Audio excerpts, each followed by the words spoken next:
Oke, Bismillahirrahmanirrahim. Continue.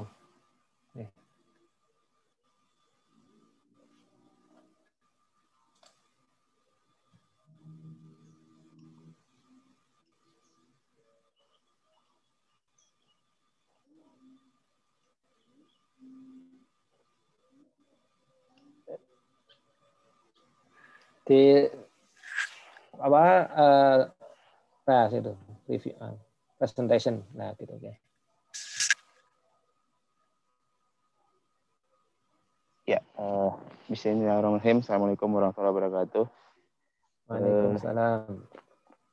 Mohon izin memperkenalkan Prof. Jadi saya bidang kajiannya ke arsitektur interior karena di S1 saya interior di Jogja. Jadi adik kelasnya teman-teman di HOT Jogja.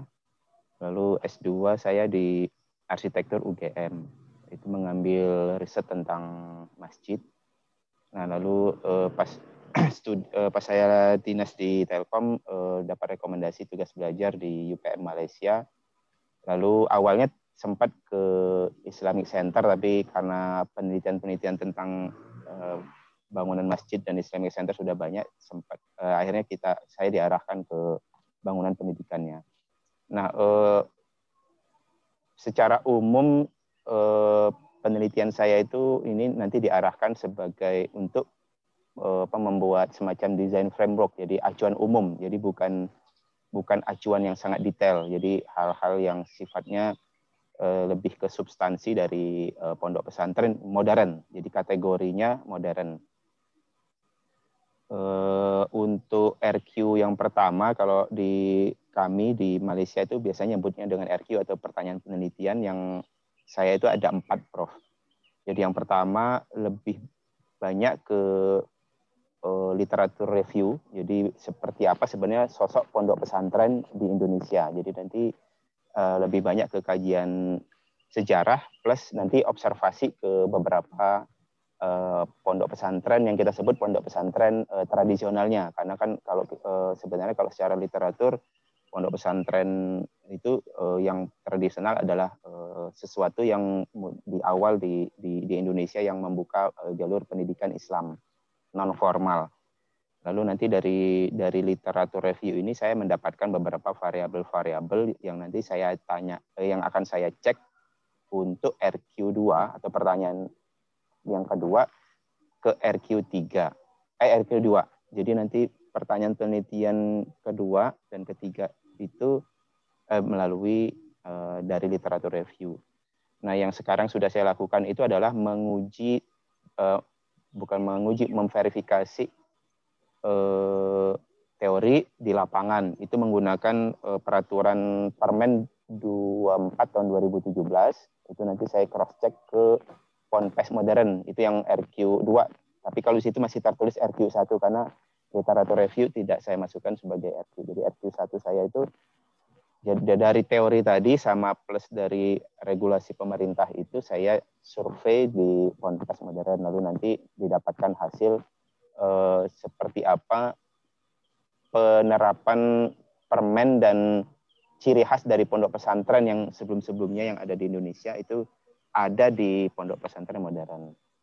Nah, keterkaitannya dengan saya wawancara dengan expert termasuk dengan Prof. Fahmi itu adalah menggali informasi dari sisi expert mempunyai mungkin ada beberapa info-info pertimbangan yang pernah dilakukan atau melalui riset dari pengalaman atau dari traveling perjalanan selama di dunia pendidikan Islam, itu pertimbangan apa yang perlu kita masukkan dari expert, yaitu RQ2 saya. Jadi faktor-faktor apa yang perlu menjadi pertimbangan dalam aspek fisik bangunan pondok pesantren modern. Aspek physical environment ini ada 2 hal, Prof. Ada sesuatu yang sifatnya fisik, ada yang sifatnya non fisik, yaitu misalnya kalau non fisik itu misalnya kayak penyiapan dana, faktor ekonomi, faktor-faktor yang di luar yang bisa dilihat secara fisik. Nah, karena memang kondisi COVID ini awalnya kan teknis saya wawancara itu kan door to door atau menemui langsung ke expertnya, Cuman memang hampir setahun ini saya tidak bisa melakukan itu. Jadi memang yang bisa kita lakukan memang melalui virtual seperti ini. Tapi memang di RQ2 ini ada dua hal yang mau saya pisah, Prof. Jadi input dari ulama itu dalam ranah internal mereka. Jadi pertimbangan ulama yang mengelola Ponpes itu nanti saya wawancara sendiri, terus nanti ke yang expert yang dari intelektual yang umum mewakili peneliti, terus mewakili dari asosiasi misalnya dari MUI, dan yang terakhir itu mewakili profesional, Prof. Jadi nanti saya ada wawancara dan beberapa sudah saya lakukan ke arsitek atau desainer yang pernah merancang pondok pesantren atau bangunan pendidikan Islam. Nah, nanti setelah saya melakukan wawancara-wawancara kecil seperti ini, ada FGD di RQ3. Jadi bagaimana expertnya nanti saya gabung mewakili beberapa kompetensi, jadi dari profesional, akademisi, dari asosiasi, lalu bagaimana penerimaan mereka terhadap hasil yang saya temukan dari pertanyaan penelitian sebelumnya. Jadi itu, Prof, secara umum. Cuman saya membutuhkan semacam masukan apakah relevan pihak expert yang mewakili seperti Prof. Fahmi Amhar, terus dari ya intinya di luar ulama itu kemudian ingin saya tanyakan terkait tentang pertimbangan dalam perencanaan institusi pondok pesantren modern, karena memang yang akan saya teliti itu adalah pondok pesantren modern. Itu, Prof, pertanyaan yang pertamanya, Prof. Ya. Oke. Sebelumnya saya ingin tahu nih, ini antum memang spesifiknya di pesantren modern ya? Nggih, Prof. Ya, ini bukan tradisional ya? Nggih. Kemudian termasuk pesantren modern itu boarding school ya? Ya, pondok pesantren yang boarding school yang putra putri. Jadi karena dia boarding dan putra putri itu tentunya perlu pertimbangan khusus terkait aspek fungsi. Berarti namanya tidak harus pondok pesantren, tapi bisa madrasah aliyah, tapi boarding school gitu. Nggih. Oke, ya. Terus ini Jawa Barat ya? Ya. Saya ini kan, perkecil. Ya, ini kan namanya batasan penelitian ya. Jadi kita mesti antum nggak ingin menggeneralisir yang di luar Jawa Timur aja enggak gitu ya.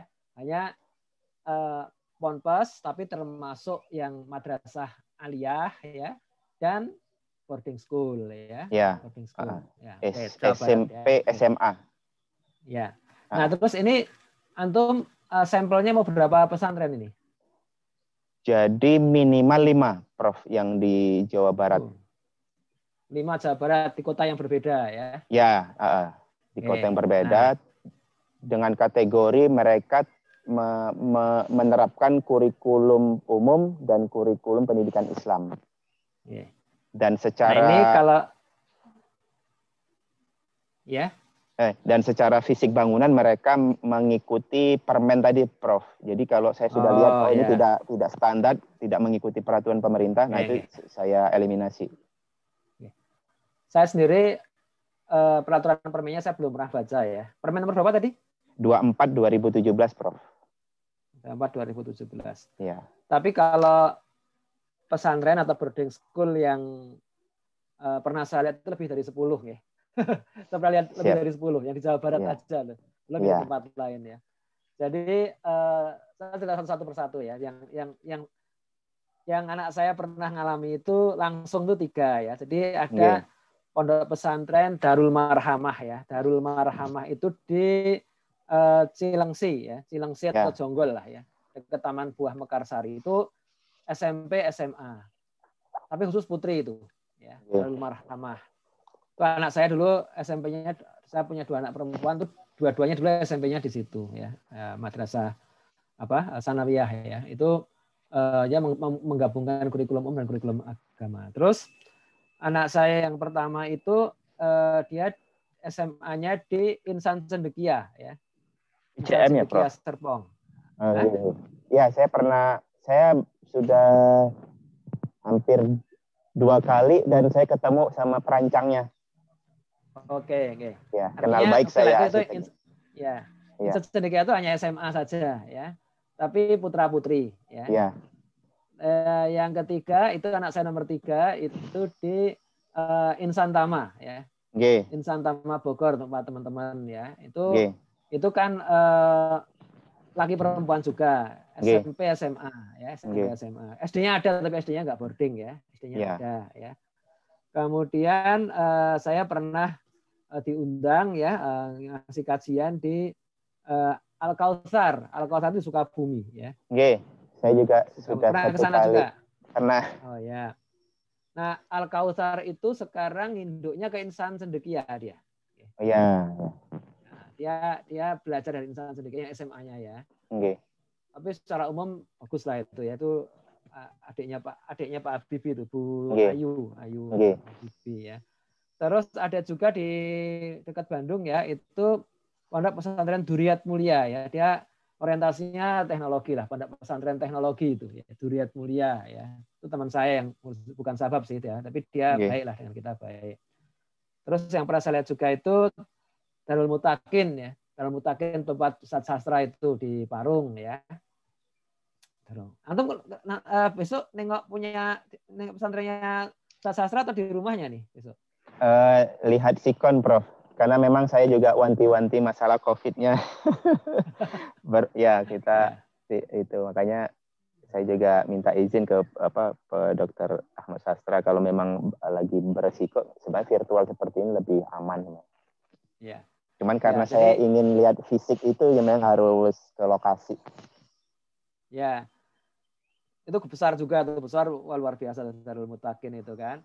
Nah, terus di Cibinong itu ada juga Darut Taqwa ya. Darut Taqwa dekat-dekat kantor saya itu Darut Taqwa ya. Alumni Gontor juga. Saya kira yang Darul Mutakin juga alumni Gontor, jejaring Gontor ya. Darut Taqwa. Kemudian di Bandung itu juga Darut Tauhid Agim ya. Saya pernah lihat lah Darut Tauhid seperti itu. Sebentar, ini ada berapa nih saat?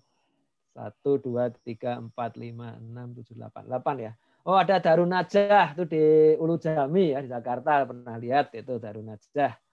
Itu dari TK sampai perguruan tinggi satu tempat itu. Wah, kalau pas ada semua itu padatnya minta ampun tuh ya. Parkirnya susah di sana. Darun Najah. Ya. Darun Najah, satu lagi apa ya? Kalau 10 tadi ya. Fathan Mubina ya. Fathan Mubina itu di dekat Ciawi lah, dekat Ciawi itu ada ponpes bagus juga. SMP SMA juga itu Fathan. Itu ada dulu Mas'ul Cibinong itu anaknya di sana dulu. Ya, jadi saya lihat dan itu kalau yang panjang ya saya nggak mendalami kayak antum ya Kak. Saya nggak pernah baca permennya ya. Jadi secara umum beda-beda memang ya. Soalnya ada yang punya tanah banyak, ada yang tanahnya sedikit ya. Kalau seperti Insan Cendekia, Darul Al-Kautsar ya, Al-Kautsar di Sukabumi itu karena tanahnya besar, enak dia ya. Enak dia leluasa, dia ada pertaniannya. Bahkan Al-Kautsar itu kalau nggak salah dulu mau ini, saya sudah lama juga ke sana ya, mau dikasih rusa itu ya. Ada yang kenal sama orang Istana Bogor ya, kan banyak rusa itu kan. Ya, makanya juga juga mau gimana kalau kebanyakan kan nggak bisa ngurusin juga sih, dihadiahin. Nah itu ya pertemanan aja gitu kan, mau dikasih rusa juga di sana ya. Besar lah itu. Ya dulu waktu Pak Habibie masih jadi presiden kan enak itu gampang. Nah, pokoknya kalau mereka yang luas areanya sampai lebih dari 4 hektar itu leluasa lah itu mau ngapain aja bisa itu. Tapi kalau yang luas arealnya sempit ya seperti Insan Tama ya, seperti Darul Tauhid Agim ya atau Darut Taqwa di Cibinong itu areanya sempit itu 1 hektar nggak ada itu. Itu memang harus efisien ya, harus efisien. Jadi ya kayak di Insan Tama itu satu tempat ada lagi di perempuan, tapi sekolahnya dipisah, asramanya juga dipisah ya. Ya memang kadang-kadang ada yang acara yang bareng ada ya, ada yang bareng kayak misalkan kalau acara wisuda atau acara akhir tahun ya, pagelaran seni itu ya bareng ya. Jadi seperti itu. Tapi kalau sehari-hari itu terpisah mereka. Bahkan tempat istirahatnya terpisah ya. Jadi nggak ketemu tuh, tiap harinya nggak ketemu. Olahraga segala terpisah. Kalau SMP SMA. Kalau SD sih masih bareng ya. SD-nya kan nggak boarding itu. Okay. Nah, seperti kayak Darul Mutakin ya, punyanya di tempat pusat sastra itu juga terpisah. Saya lihat terpisah mereka. Saya kira sebagian besar memahami itu ya. Okay.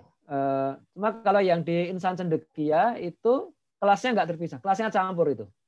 Kelasnya campur. Cuma asramanya terpisah jauh gitu ya. Okay. Cuma kelasnya campur dan itu guru-gurunya juga nggak happy juga kan. Guru-gurunya kan dulu ngambil dari Gontor juga kan ya.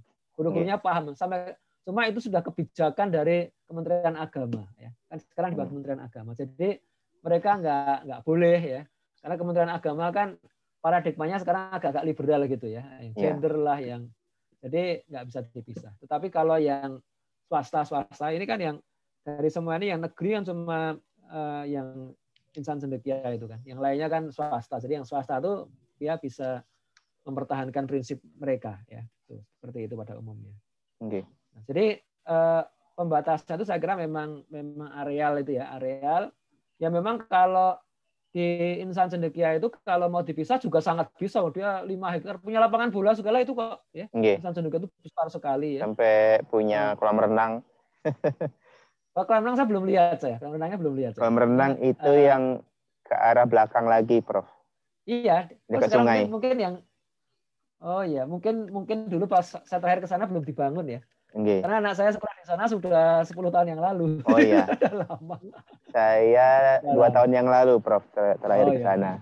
Iya. Udah komplit belum sekarang. Dibangun dulu. Betul.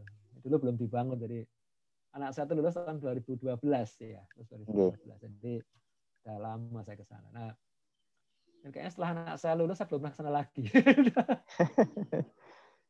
Sekarang itu pihaknya Insan Cendekia itu kerjasama juga dengan Ustadz Fatih yang bikin pondok lansia di Bogor juga, Prof.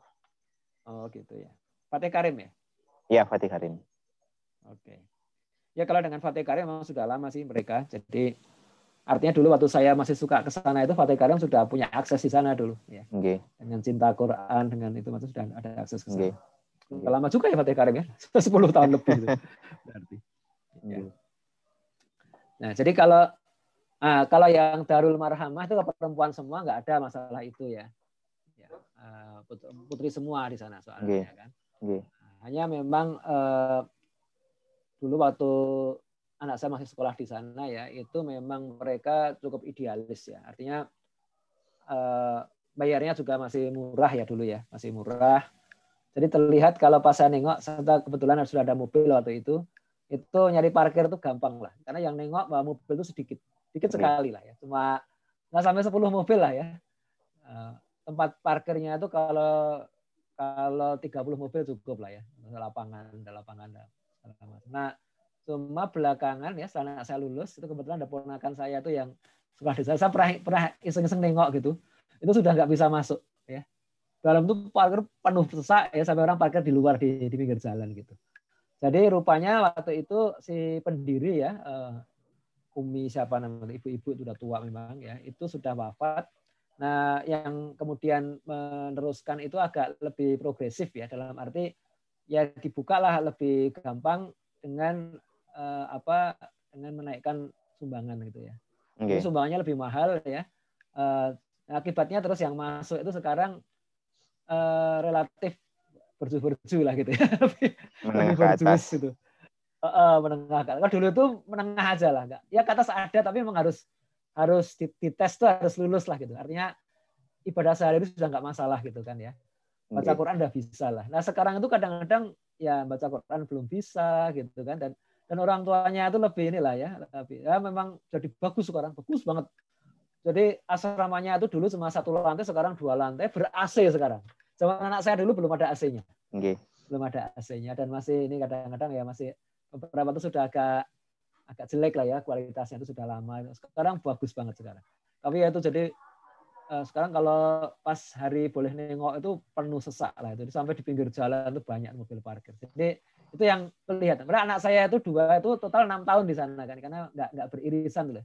Anak saya yang pertama sudah keluar, yang anak saya nomor 2 itu baru setahun kemudian baru masuk. 7 tahun bahkan, saya perkembangannya 7 tahun saya mengikuti itu. Tapi itu dulu belum kelihatan seperti itu. Nah sekarang itu sudah. Jadi memang itu saya kira variabel yang lain ya, variabel kekuatan finansial dari kampus ya. Jadi dari pesantren itu. Jadi tadi bisa luas areal, kemudian tadi pemisahan putra putri tadi, ya, kemudian variabel aturan dari Kemenak, ya, termasuk tadi kekuasaan Kemenak ya, kayak di insan sendiri kekuasaan Kemenak dia ngatur nggak ada pemisahan putra putri misalnya gitu ya di kelas gitu kan ya. Nah, sama itu, sama tadi finansial. Karena kalau seperti ini ya, seperti Insan Tama ya, Insan Tama itu kan di kota Bogor. Itu harga tanah sana udah mahal sekali. Mahal sekali. Jadi nggak mau memperluas itu susah. Tanahnya tuh semeter 7 juta di sana itu. Udah 7 juta. Jadi sudah mahal sekali itu kan ya. Enggak. Itu kalau di pinggir jalan udah 10 juta ya. Jadi masuknya 7 juta itu. Jadi mereka akhirnya ke atas kan. Jadi pesantren itu 4 lantai ya. 4 lantai. Kalau yang Ahwat itu olahraganya di rooftop ya. Iya. Di atap ya, di atap itu ada di dak juga kan, jadi bebas. Jadi mereka nggak kelihatan ya. Mau jadi seandainya nggak pakai kerudung pun tuh nggak ada yang lihat tuh di atap. Jadi enak lah gitu. Atau luas kan, nyambung semua itu kan. Jadi atap itu milik Ahwat lah gitu. Termasuk itu ngelewatin atapnya masjid itu ya, di atapnya masjid. Jadi di masjid juga dipisah kan, masjidnya 2 lantai, yang atas untuk Ahwat gitu, bawah untuk Ahwat. Tapi luas juga. Antum pernah masuk ke Insan Tama? Pernah, Prof. Tapi ke yang area putri memang nggak bisa. Yang nggak putra bisa. saya masuk. Kapan masuknya? 2 tahun yang 2020 awal sebelum COVID. Oh, udah awal ya. Ya sudah jadi berarti ya, yang atap sudah jadi. Oke. Nah, tapi yang bawah itu sekarang lebih bagus lagi karena sudah diperbaiki. Oke. Nah kemudian ya yang Darut Taqwa yang di Cibinong itu arealnya tadinya luas ya, tapi kampus itu memang targetnya menengah ke bawah dia ya. Menengah ke bawah. Jadi ya kasihan juga sih ya. Jadi kayak dia bikin masjid itu sudah lebih dari 10 tahun belum selesai masjidnya di dalam ya. Ini masjidnya tuh mau dibuat 3 lantai kan ya, tapi yang jadi baru 1 lantai ya. Nanti yang di bawah sendiri. Jadi dia agak turun ke bawah dikit gitu ya. Terus nanti dia yang buat sholat umum tuh maunya ya, tentu agak naik dikit. Terus atapnya lagi ada yang di belakang ya, dia ada apa untuk Ahwat atau apa gitu. Tapi sekarang yang jadi baru paling bawah ya, paling bawah. Itu udah 10 tahun lebih itu ya. Karena saya kontak di situ udah lama sekali juga ya. Dulu kan mereka suka langganan ala Islam gitu kan dulu ya. Tapi ya kasihan juga memang. Jadi banyak desain dari misalnya kayak toiletnya itu ada lucu juga desainnya gitu ya. Meskipun dipisah ya, laki perempuan dipisah. Kalau misalkan toilet itu ada pintunya, tapi pintunya itu kalau orang pipis dia jongkok itu mah kelihatan dari luar. Lucu itu gimana sih desainnya ini? Kalau pipis jongkok kelihatan dari luar, gimana ini? Jadi kita nggak sampai bawah ini, kalau kencingnya berdiri nggak kelihatan ya. Jadi gimana kok nggak sempurna gitu. Jadi ya masih dia memang kesulitan keuangan ya. Jadi sampai akhirnya itu sebagian tanahnya itu tanah wakaf padahal itu ya. Itu sekarang ini statusnya disewakan untuk ruko-ruko, untuk Indomaret, untuk apa gitu. Jadi dapat pemasukan tetap kan. Indomaret itu nyewa setahun tuh berapa juta lah gitu lah, 25 juta tanah doang ya, yang bangun gedungnya sih tetap Indomaret ya. Tempatnya strategis sekali itu, strategis di inilah dekat Pemda itu. Cuma ya kondisinya tadi minim gitu ya. Nggak tahu itu sejauh mana sekarang sebagian tanah yang disewakan itu berdampak. Dulu pernah ini ya, zaman dulu daerah itu belum berkembang itu pernah dia buat klinik terus ada ya dokter yang simpatik dengan ponpes itu bantuin tenaga gitulah ya. tapi ya nggak gitu laku lah, nggak sustain lah gitu. Nah sekarang tuh jadi yang tanah yang di depan itu yang di pinggir jalan semua disewakan untuk ruko ya, untuk ruko. Oh macam-macam, ada Indomaret, ada restoran segala macam. Ya, itu kalau saya hitung 25 juta satu tanahnya itu kan dia nggak nyewain rukonya, nyewain tanahnya aja. Itu kalau 6 mungkin ya 6 ruko ya 150 juta lah. Tapi apakah itu signifikan apa enggak ya nggak tahu saya ya. Dan saya nggak tahu kontraknya ke depan berapa lama. Tapi yang jelas memang jadi kalau ke dalam sih masih enak ya. Tapi ya saya nggak tahu kalau pas santrinya full gitu seperti apa ya. Saya nggak bisa ngamatin. Saya terakhir masuk ke situ tahun 2017 ya, saya ngasih. Jadi waktu itu di kantor saya itu ada program sosialisasi di pesantren gitu kan. Nah, itu saya bikin sosialisasi di situ ya. Jadi geospasial goes to pesantren sebetulnya. Pakai itu kerjasama di situ.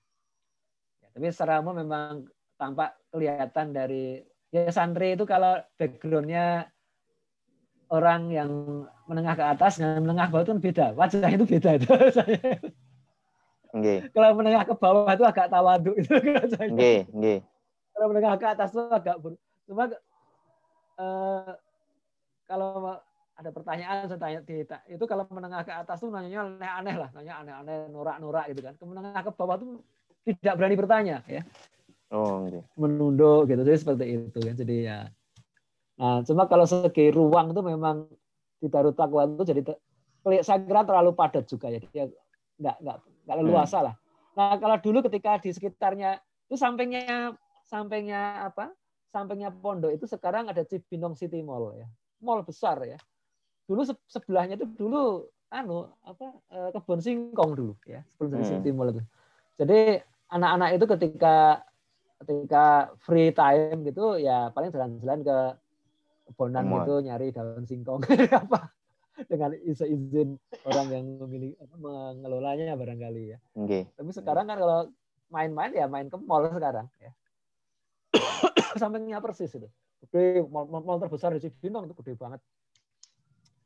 Jadi kondisinya seperti itu. Nah, ya itu persoalan karena tadi ya mungkin. Aslinya tanahnya luas juga, tapi ya karena desakan finansial jadi terus akhirnya ya seperti itulah. Pada secara umum juga kualitas belajar mengajarnya ya menurut saya kurang ideal ya di situ ya. Kurang ideal karena tadi ya bayarannya kecil, gurunya bayarnya juga kecil sekali. Jadi susah mencari guru itu susah ya. Jadi ini dilema di pondok pesantren ya. Akibatnya terus tadi ada yang kemudian jadi agak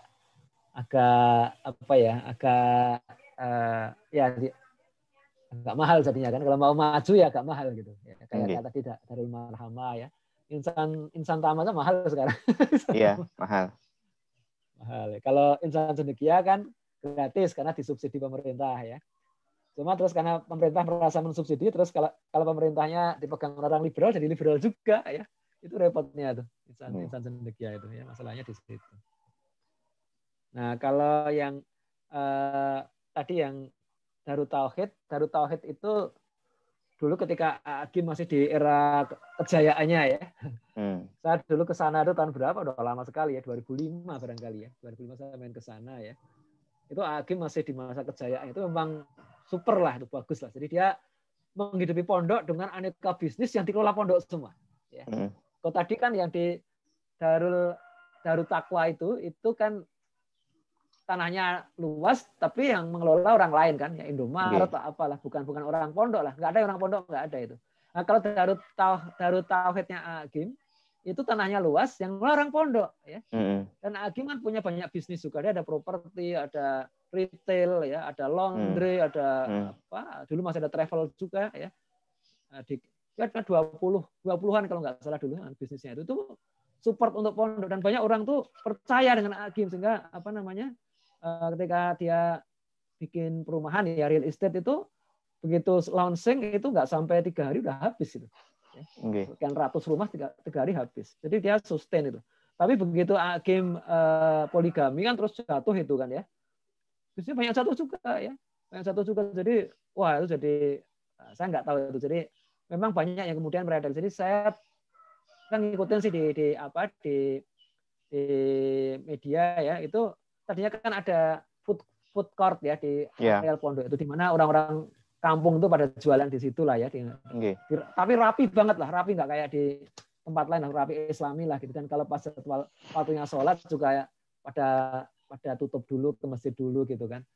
Cuma saya nggak tahu nih sekarang seperti apa, karena dulu setelah dia poligami dan kemudian banyak pencitraan negatif itu memang bisnisnya agak ini juga, agak turun juga itu bisnisnya. Termasuk juga food court-nya jadi sepi itu. Hotel sepi, dia ada hotel juga di situ, hotelnya jadi sepi gitu kan. Jadi itu ideal sekali kalau modelnya Agim itu ya. Jadi kalau secara umum kalau untuk swasta itu saya kira yang model Agim itu bagus lah ya, bagus kan. Meskipun kalau dari segi arsitektur saya nggak bisa menilai ya. Karena dia juga tidak klasikal, ada SMP SMA gitu. Dia pondoknya pondok benar-benar non formal kalau dia. Nggak pakai kurikulum Departemen Agama, itu memang pondok orang yang mau tinggal 1 bulan, 2 bulan atau setahun 2 tahun, tapi bukan sekolah ya, magang dia. Ya, jadi dia kan orang mondok di situ memperbaiki akhlak dia, ya belajar Islam. Gurunya juga banyak kok gurunya dia, tapi intinya dia belajar bekerja kan. Dia bisa bekerja di hotelnya, bisa di laundry-nya, itu intinya di situ kalau Agim itu ngajarin orang kerja. Nah ini mirip juga dengan yang Duriyat Mulia ya. Duriyat Mulia itu yang pondok di Bandung, di luar Bandung lah, Bandung Selatan tuh ya. Itu teman saya Pak Pujo Raharjo namanya ya. Pak Pujo ini dulu karyawan Kementerian Pertanian ya, BUMN sih BUMN-nya. Dia dulu direktur PTP ya, Perkebunan Negara ya, perkebunan teh itu. Dia direktur teh. Mungkin sampai sekarang masih cawe-cawe lah, tapi kayaknya sudah secara formal sudah pensiun sih kayaknya ya. Cuma masih diperlukan. Karena dia S2 di New Zealand dia dulu. S2-nya di New Zealand, jadi belajar banyak di New Zealand, di bagus lah gitu. Nah, itu dia karyanya luas, itu ayah beliau itu yang wakaf ya, dia punya kebun di situ diwakafkan ya, di Duriyat itu nama ayahnya itu Abah Duriyat gitu. Sudah meninggal. Nah, dia kelola ya, itu dia mirip kayak Darut Tauhid juga, dia bikin bisnis gitu kan, teknologi. Jadi anak-anak itu, tapi anak sekolah juga ya, anaknya sekolah, tapi sekolahnya di luar, ya, selain SMK, dan dia targetnya menengah ke bawah dia. Ya. Jadi anak-anak santri-santri di situ itu di pondok itu belajar agama sama belajar teknologi, namanya juga pesantren teknologi gitu ya. Teknologi apa? Teknologi tepat guna ya, teknologi pertanian ya, gimana merah susunya diolah supaya bagus. Dia diajarin miara sapi, miara kambing di situ ya. Pengawetan hasil pertanian tuh ya, hasil pertanian banyak lah di situ macam pertanian. Karena memang pertanian luas juga arealnya, berapa 10 hektar ada mungkin sekarang ya. Ini pertanian teknologi dan sekolahnya di SMK ya, SMK biasa gitu. Jadi sekolahnya sama SMK tapi mereka mondok. Ya, jadi anak-anak itu biasanya anak-anak nggak mampu memang ya, anak-anak kurang mampu ya. Dia ada kayak kobong-kobong di situ ya, kecil-kecil banyak gitu.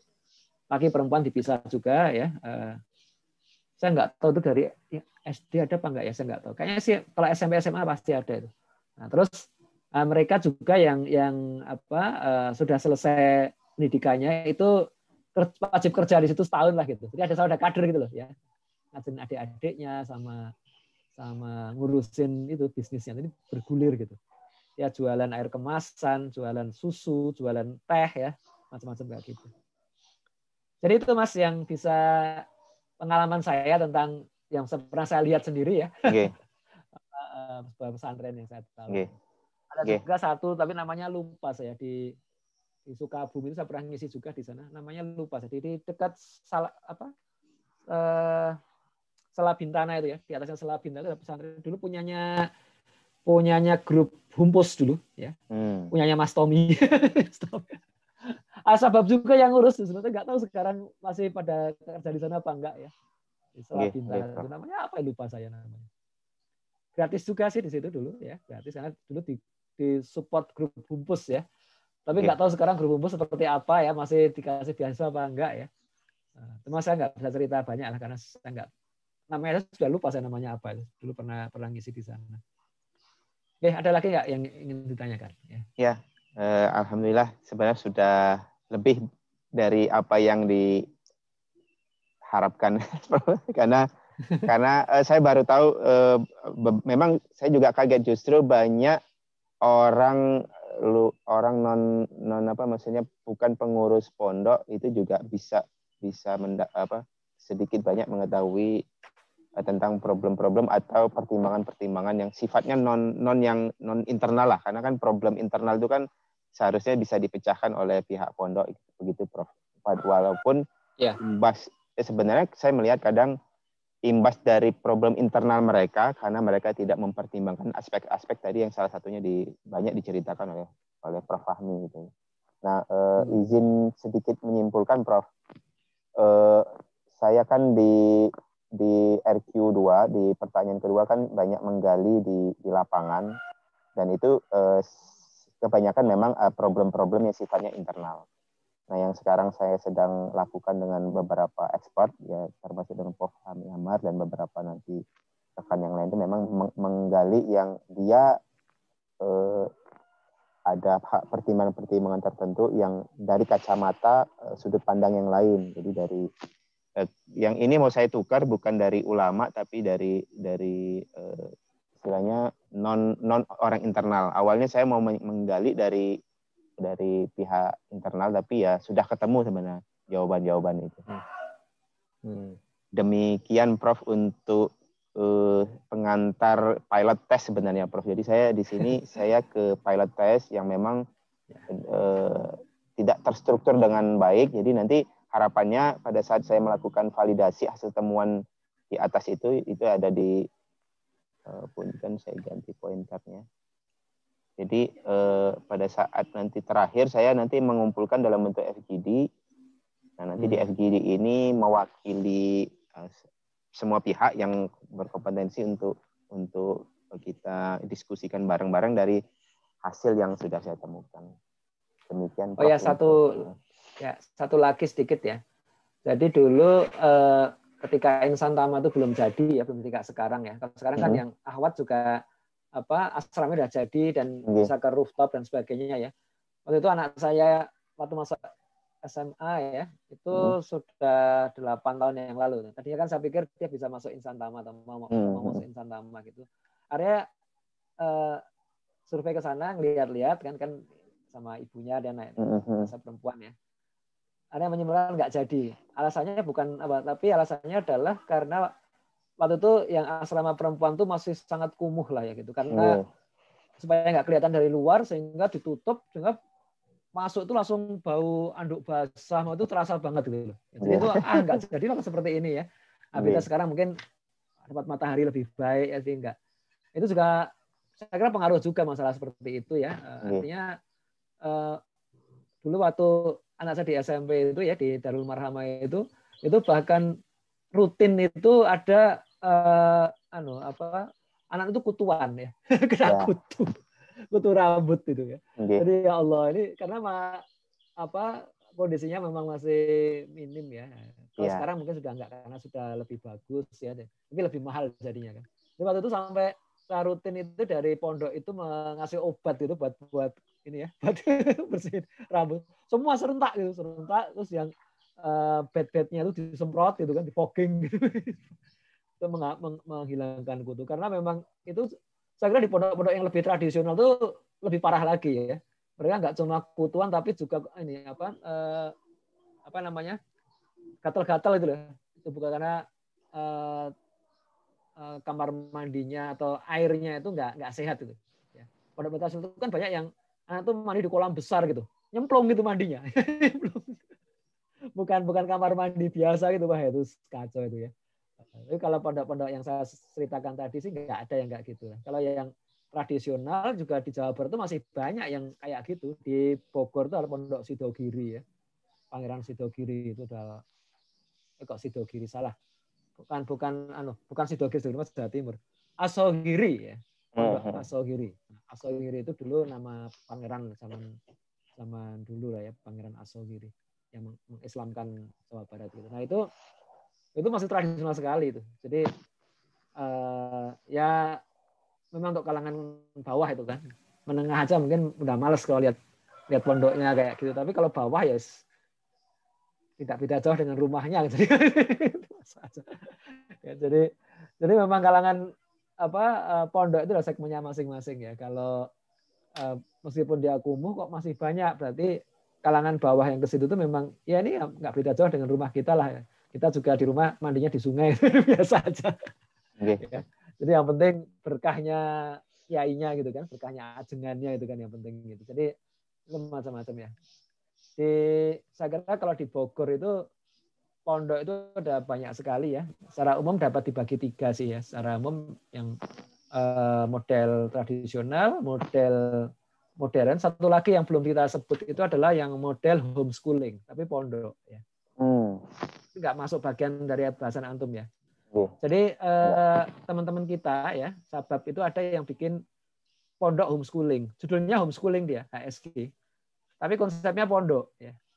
Jadi mereka begini caranya, mereka nyewa ya berapa rumah gitu yang berdekatan gitu ya. Dekat dengan, jadi ada yang difungsikan sebagai masjid. Di Bogor ada juga itu. Di Bogor ada juga ya. Ustadz Amiruddin Abu Fikri itu dia punya pondok seperti itu. Jadi dia ada semacam masjidnya gitu, musola sih, bukan masjid yang musola. Saya kira nggak untuk Jumatan itu ya. Terus dia sewa rumah-rumah sekitarnya gitu. Jadi satu rumah itu ada namanya ya, rumah Utsman bin Affan, rumah Abdurrahman bin Auf gitu kan. Di situ mungkin ada 8 anak apa bahkan lebih ya. Karena rumah itu kan biasanya kamarnya 2 ya, aslinya 2, tapi kemudian dia tambahin sendiri jadi kamar semua gitu jadi 4 lah. 4 tuh bisa, karena kecil-kecil kamarnya 8 lah palingnya, 8 atau maksimum 12 lah gitu. Nah itu nanti setiap mereka belajarnya ada yang di rumah, ada yang di masjid, ya, ada yang di taman-taman di situ gitu lah. Ya. Tapi sistemnya jadi kayak pondok karena terus full di situ ya, 24 jam di sekitarnya itu. Jadi, nah ini yang mungkin agak di luar pakem ya, di luar pakem. Nah, di Cibinong juga ada, tapi nggak besar lah, cuma ada 1 rumah aja di situ. Dan anaknya nggak tinggal di situ. Tapi kalau yang HSG Pondok itu tinggal di situ. Saya sudah lihat 2, 1 di Bogor, 1 di Jogja. Di Jogja itu namanya Panotogomo ya. Teman-teman hot juga ada yang ngurusin itu Panotogomo itu. Saya pernah awal-awal dampingin juga, Prof. Mbak. Oh gitu. Pak Yoyo. Tindio ya. Pak Tindio. Yoyo ya itu. Ya, awal-awal ya. Awal-awal 1 tahun pertama saya dampingin. Jadi mulai dari nyari tempat, terus menata tempat gitu. Perintisannya ikut mendampingi. Nah itu pindah-pindah ya itu sekarang. Iya. Nggak cukup lagi tempatnya, ada nyari tempat lain yang lebih besar ya. Tapi ya memang itu untuk kalangan bawah sih ya, kalangan bawah. Jadi ya sebenarnya substandar ya, agak nggak sehat juga sih teman-teman anak itu, kasihan kurang sinar matahari, kurang itu. Lagi yang perempuan ya. Yang perempuan kalau rumahnya itu kan desainnya bukan desain untuk mereka buka jendela gitu loh. Jadi kebuka jendela kelihatan dalamnya itu kan jadi nggak enak juga. Sekitarnya itu rumah orang bisa lewat, saya itu nggak enak. Jadi dalam itu pengap itu, dalam pengap. Saya dulu pernah ya, saya diminta ngisi yang putri ya, ngisi cerita di situ yang putri. Terus suatu ketika saya pengen ke toilet gitu kan ya minta izin ya, kan mau tidak mau lewat dalam itu, wah itu pengap sekali, itu nggak sehat itu. Saya takutnya nanti pada kena TBC itu ya. Iya. Jadi nggak sehat itu. Jadi ya tapi gimana ya, kalau saya ada yang mau wakaf ya. Tapi kemarin kan di cerita hot itu kan ada Ustadz Denny kan melelang lukisan untuk wakaf pondoknya Pak Yoyo itu ya. Panotogomo, ada orang mau jual tanah ya, bisa dibeli tapi mintanya agak banyak juga sih, 40 juta atau 50 juta, tanah kosong ya, masih Tegalan gitu. Itu untuk membebaskan itu dulu lah 50 juta ya. Nanti kemudian pelan-pelan dibangun lah. Kalau dibangun ya mungkin sampai ratusan juta lah bangunannya doang gitu ya. Cuma ya itu tadi, jadi kita kan mesti segmentasi target marketnya itu memang harus diperhitungkan juga ya.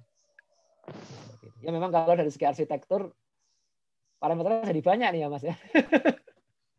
Jadi memang kalau di interview saya lebih menggali yang bukan standar arsitektur. Nah, kalau standar arsitektur saya yang tadi di RQ1. Oh, gitu. Jadi sudah saya kategorikan dulu. Jadi yang saya pilih itu memang yang bisa jadi contoh, Prof, untuk pertanyaan pertama. Jadi kemungkinan besar yang pertanyaan pendidikan pertama saya itu bukan mencari problem. Jadi dari pondok A ini yang bagus karena ini. Jadi kita mengambil sesuatu yang bagus. Nah, yang sekarang interview itu yang sering ditemukan tadi, nanti ketemu. Jadi kita banyak masukan, ada yang sifatnya menjadi contoh, nanti ada yang sifatnya mencari pertimbangan, ya banyak ke problem. Oh, ya. Baru nanti di ending. Itu semua semua yang saya ceritakan tadi masing-masing bisa diambil contohnya itu ya. Sama contohnya ini bagus, efisiensi gedung. Misalnya dia lapangannya luas ini.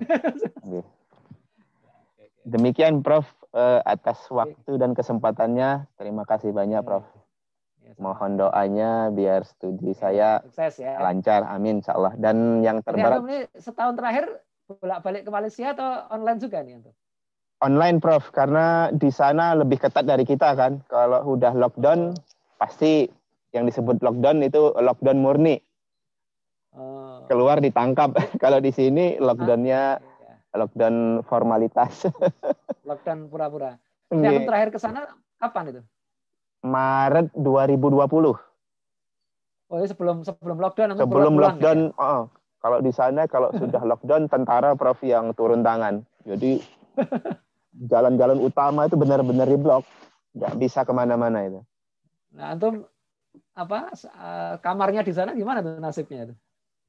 Ya memang kita itu ada sekitar 10 student PhD, 10 student S3, jadi kita tuh rolling Prof. Jadi kalau bulan ini student dari daerah Jawa Barat Jakarta datang, yang dari Jawa Tengah pulang. Jadi rolling. Oh gitu. Alhamdulillahnya bisa rolling waktunya itu. Alhamdulillah bisa ketemu ritme yang bagus di satu kontrakan. Jadi kalau biaya saya ngontrak itu satu student cuma 200.000 Prof. Karena banyak kan kolektif. Oh murah ya. Murah sebenarnya. Karena banyak kan student PhD itu rata-rata kita bisa di atas 5 per semester. Apanya? 5 orang baru per tahun. 5 orang baru. Jadi kan kontrakan yang untuk student PhD itu terus jalan dari tahun 2000. Di dalam kampus itu atau di luar? Di luar. Kalau di dalam kampus malah kalau di dalam kampus itu di atas jam 11 sudah nggak bisa keluar lagi. Jadi kurang leluasa kalau kita yang mau nyewa di dalam. Iya. Sudah pernah UPM, sudah pernah ke UPM, Prof? Lewat aja sih. Oh iya, dia dekat-dekat Putrajaya sih. Setelah Putrajaya nanti Selangor itu. Okay. Saya yang pernah masuk tuh IIU apa? Ya, UIM. Ya, di Gombak. Ya, International Islamic University of Malaysia ya. Win-nya Indonesia. Terus kemudian UKM juga pernah ya, terus kebangsaan ya. Punya terus kalau di Johor Baru ke UTM, Johor Baru pernah saya. Tiga itu aja, yang lain nggak pernah. Berarti sama Prof, saya pernah ke Johor itu, ke UKM. UKM kan Prof Ustadz Dwi Condro, UKM. Ya, UKM. Okay. Kalau Ustadz siapa? Hafiz Abdul Rahman itu di UM. Di Istak ya, UM ya. Okay. Istak. Okay. Baiklah, terima kasih ya. Alhamdulillah, Prof. Terima kasih banyak, Prof. Jazakallah khair. Mohon doanya. Sama, ya. Mohon izin ditutup ya, Prof ya. Ya, saya tutup. Assalamualaikum. Assalamualaikum warahmatullahi wabarakatuh.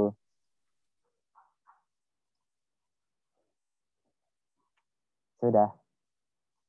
Nggak jadi. Karena online.